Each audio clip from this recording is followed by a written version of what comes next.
पिछले वीडियो के अंदर किताबों के बारे में बात करते हुए मैंने अपने पसंदीदा राइटर डेविड हाल्बरस्टाम का किया, जो कि फ़ौत हो चुका हुआ है कोई 10 साल पहले। बेहतरीन किताबें लिखते हैं, मगर मैं आज आपसे ब्रीफली डिस्कस करना चाहूँगा अपना पसंदीदा राइटर, लिविंग राइटर, जिसकी तकरीबन हर किताब आई एम एडिक्टेड टू। रोज़ मैं घर से दफ्तर आते हुए इसकी ऑडियो बुक मैंने गाड़ी में लगाई हुई है। Short history of nearly everything, 3 किताबें हैं इसकी, और भी काफ़ी किताबें लिखी हैं। My current living favourite writer is Bill Bryson. Bill Bryson की किताबें पढ़ने के काबिल हैं, और इसकी फॉर एग्जांपल एक किताब है short history of nearly everything.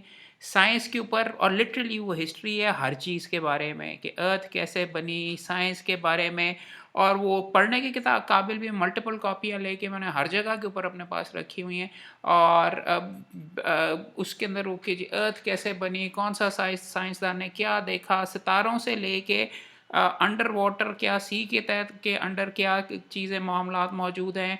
Human history और बेसिकली नॉलेज के बारे में लिखता है। और इसको पढ़ के, और इनकी ऑडियो बुक्स ख़ास तौर पे जैसे मैं कह रहा हूँ अपनी मैंने गाड़ी में लगाई होती है, रेगुलरली सुन के इससे ज़्यादा मज़ेदार राइटर मैंने, और इससे ज़्यादा नॉलेजेबल, और जिसको हर दूसरे सफ़े के अंदर कोई ना कोई नई आप चीज़ सीखते हैं।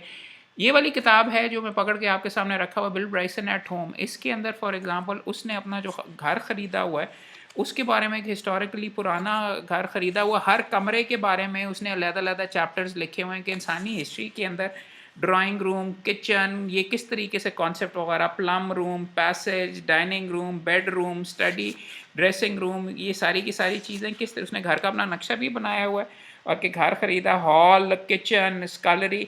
और फिर उसके अंदर फॉर एग्जांपल अगर किचन की बात कर रहा है तो लोगों की ना सिर्फ कि किचन की हिस्ट्री के इंसान किस तरीके से किचन वगैरह डेवलप हुए ओवर टाइम, बल्कि खाने पीने की आदत और उन चीज़ों से शुरू करके हर चीज़ के बारे में लिखना शुरू कर देते। और पढ़ने के काबिल है कि सेलर का फॉर एग्जांपल फ्यूज़ बॉक्स के नाम से, कि बिजली वाली जगह के ऊपर फिर बिजली की हिस्ट्री बताता है, थॉमस एडिसन का बताता है कि जी बिजली किस तरीके से डेवलप हुआ, सिस्टम सारे का सारा इन्वेंट कैसे हुआ, घरों में इस्तेमाल कैसे होना शुरू किया, बल्ब कैसे बने, लाइट बल्ब भी अब पढ़ने के काबिल है। और बाय फार, और इसकी लेटेस्ट बुक द बॉडी के नाम से है। ह्यूमन बॉडी के बाद जिस्म के हर अज़ा के बारे में जो भी हिस्ट्री है, जो मेडिकल वगैरह, उसने वो लिख डाली। लेटेस्ट किताब वो है। ट्रैवल बुक्स भी लिखता है, बहुत लाइटली लिखता है, जितनी नॉलेजेबल और जितनी चीज़ें सीखने के लिए।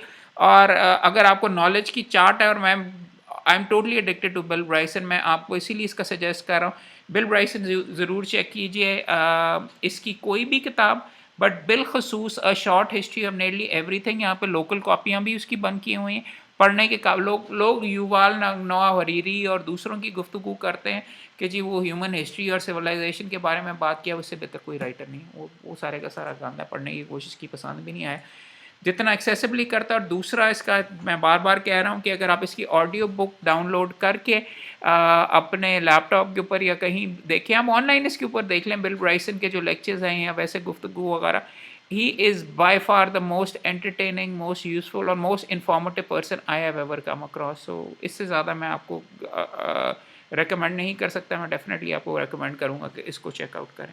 My favorite living writer, Bill Bryson. के अंदर से साहब क्या लिखते हैं और क्यों मुझे इतना पसंद है।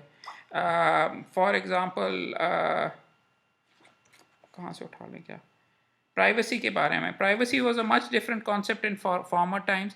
The inns sharing beds remained comfort into the 19th century, and diaries frequently contained entries lamenting how the author was disappointed to find a late arriving stranger clambering into bed with him. Benjamin Franklin and John Adams were required to share a bed at an inn in New Brunswick, New Jersey in 1776, and passed a grumpy and largely sleepless night squabbling over whether to have the window open or not.